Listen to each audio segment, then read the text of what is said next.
नमस्कार, मैं हूँ रीमा केजरीवाल। आपका फिर से स्वागत है इस खास कार्यक्रम सुख का सार वास्तु का आधार में। वास्तुशास्त्र हमारे जीवन में बहुत ही महत्वपूर्ण रोल प्ले करता है।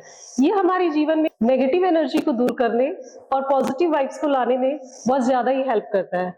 जिसे क्लियर करने के लिए हमारे साथ vastu expert and vastu consultant mister Arun Kumar Sharma ji बैठे हैं, जो हमें वास्तु से रिलेटेड जानकारियां देंगे, उसकी रेमेडीज को बताएंगे और वास्तु से रिलेटेड जो प्रॉब्लम्स होती है उनसे हमें क्या करना चाहिए और क्या नहीं करना चाहिए, उससे रिलेटेड चीजों को बता के हमारी हेल्प करेंगे। आइए आगे बढ़ाते हैं इस कार्यक्रम को और स्वागत करते हैं अरुण कुमार शर्मा जी का। नमस्कार, शुभ दिन है। सर्वप्रथम मैं माँ भगवती को प्रणाम करते हुए मैं अपनी ब्रह्माणी माँ कुल देवी है हमारी पल्लू राजस्थान में, उनको प्रणाम करता हूँ। दक्षिणा कालिका को प्रणाम करता हूँ। मेरे इष्ट देव है श्री हनुमान जी महाराज, उनको प्रणाम करता हूँ और आप लोग सभी दर्शकों को भी प्रणाम करता हूँ। क्षमा मांगता हूँ आप सभी से कि मुझे यह प्रोग्राम और आगे बढ़ाने में इतना समय लगा, इतनी देर हुई, पर जो भी हुआ चलिए ठीक है, आगे चलते हैं।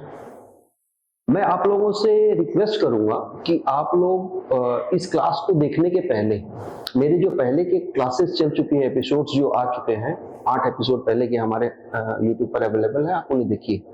उसके बाद में आप इसको देखेंगे तो आपको सरलता होगी, आप समझ पाएंगे इजीली कि मैं क्या बोल रहा हूँ, क्या कहना चाहता हूँ। हमने अभी तक जो समझा है उसमें हमने 10 दिशाओं के बारे में समझा है। ईशान, पूर्व, अग्नि, दक्षिण, नैऋत्य, पश्चिम, वायव्य, उत्तर। ब्रह्मस्थान है उसमें, जिसमें आकाश तत्व है, आकाश एवं पाताल, धरती। यह 10 दिशाओं के बारे में हम बात कर चुके हैं।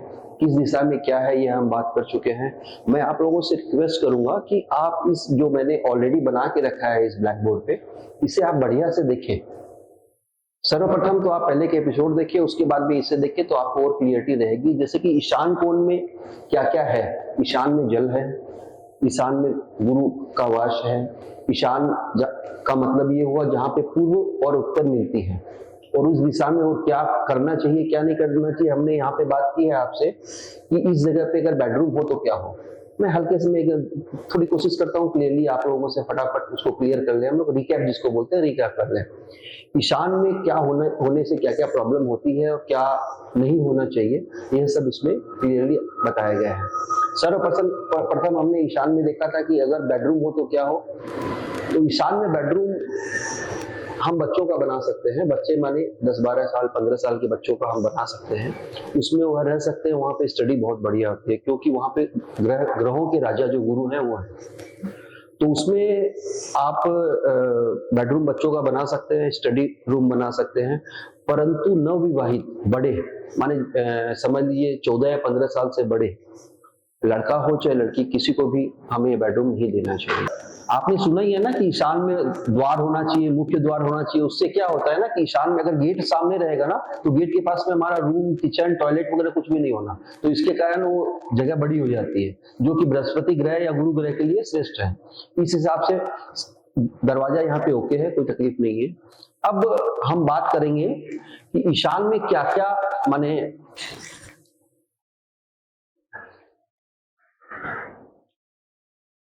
ध्यान रखिए दर्शकों, जब भी मैं कुछ नक्शा बनाता हूं तो ऊपर सदा नॉर्थ रहेगा। ये मैं बोलूं न बोलूं उसके लिए आप नॉर्थ रहेगा माने उत्तर दिशा ऊपर रहेगी। और इस प्लॉट को हम किसी भी प्लॉट को अगर 4 जगह डिवाइड करते हैं तो यह ईशान का कोना हुआ। हमने अभी तक पढ़ा है कि ईशान के कोने में अगर बेडरूम हो तो क्या हो, सीढ़ी हो तो क्या हो, टॉयलेट हो तो क्या हो और द्वार हो तो क्या हो। अब और आगे हम बढ़ेंगे। असल में अगर यहाँ पे सीढ़ी बनी हुई है तो यह बहुत ही दुखदाई है। इसका निवारण हमने ये दिया था कि 5 किलो के 2 अष्टधातु के कछुए हमें लेने हैं और फर्स्ट स्टेप के नीचे जमीन में लगा देने हैं और उनसे रिक्वेस्ट करना है कि कृपया आप हमने जो गलत निर्माण किया है इस निर्माण को आप कृपा करके ठीक करें। क्या होगा ना कि ये जो सीढ़ियां रहेंगी ना एक के ऊपर एक, यहाँ पे जो कछुए रहेंगे, कछुओं का खोल जो होता है ना, वो कितना भी वजन आप उसके ऊपर डाल दो वो टूटता नहीं है। तो वो कछुए उस वजन को, जो इस सीढ़ी का जो वजन था, उस वजन को अपने ऊपर ले लेते हैं और यह निर्माण का जो दोष है उसका निवारण हो जाता है। ये हुआ बात हमारी सीढ़ियां यदि थी। अगर इसी जगह हमने अगर किचन बना दिया है मिस्टेक वाइज, किचन अगर ऐसे बना दिया है हमने, यहाँ पे हमारी गैस है समझ लीजिए, या फिर यहाँ पे हमारी गैस है, तो इस जगह पे मैंने एक आप लोगों को निवारण दिया था।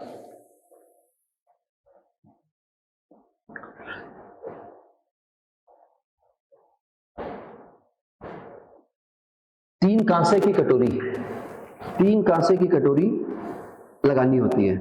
ऐसे क्या करेंगे हम, कांसे की कटोरियां ऐसी होती है ना, इसके बीच से होल करेंगे और ऊपर से ड्रिल करके फ्रंट में ऊपर भी ड्रिल कर देंगे और उसको इकट्ठा कर देंगे। अब ये कैसे बनाना है ये देखो आप।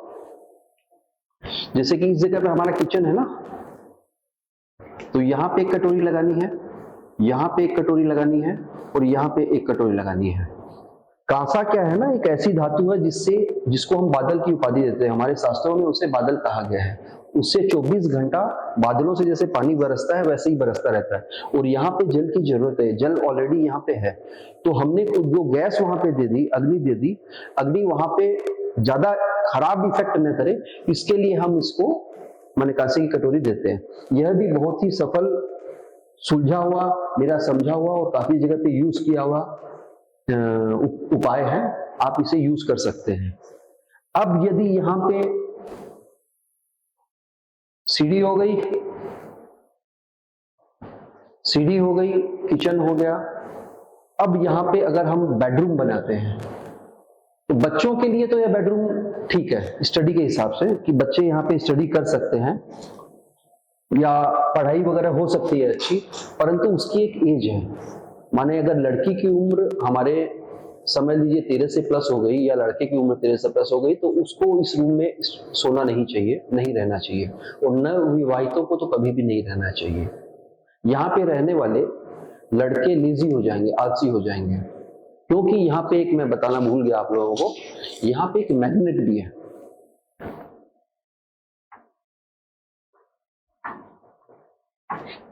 ईशान में एक मैग्नेट भी है दर्शकों, ईशान में एक मैग्नेट भी है जो दिखता नहीं है।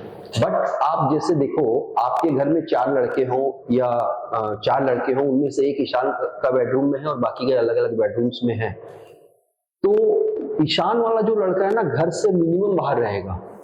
और अगर आप कभी उसको भेजोगे भी, कहीं पे भेजोगे भी कोई भी कार्य के लिए, तो वो टिकेगा नहीं वहां पे, वो वापस आ जाएगा। इसके लिए हम लोग ऑलवेज मना करते हैं कि ईशान के रूम में रहिए मत। बेडरूम एक्चुअली क्या होता है ना कि दिन में अगर कोई रहता है वहां पे, आपने अगर बालकनी कोई सोफा वगैरह लगा दिया है, टीवी देखने के लिए ड्रेसिंग लगा दिया है, तो कोई असुविधा नहीं है कि वो 2 घंटा 3 घंटा मैक्सिमम 4 घंटा कोई रहेगा, बाद में अपने बेडरूम में चला जाएगा।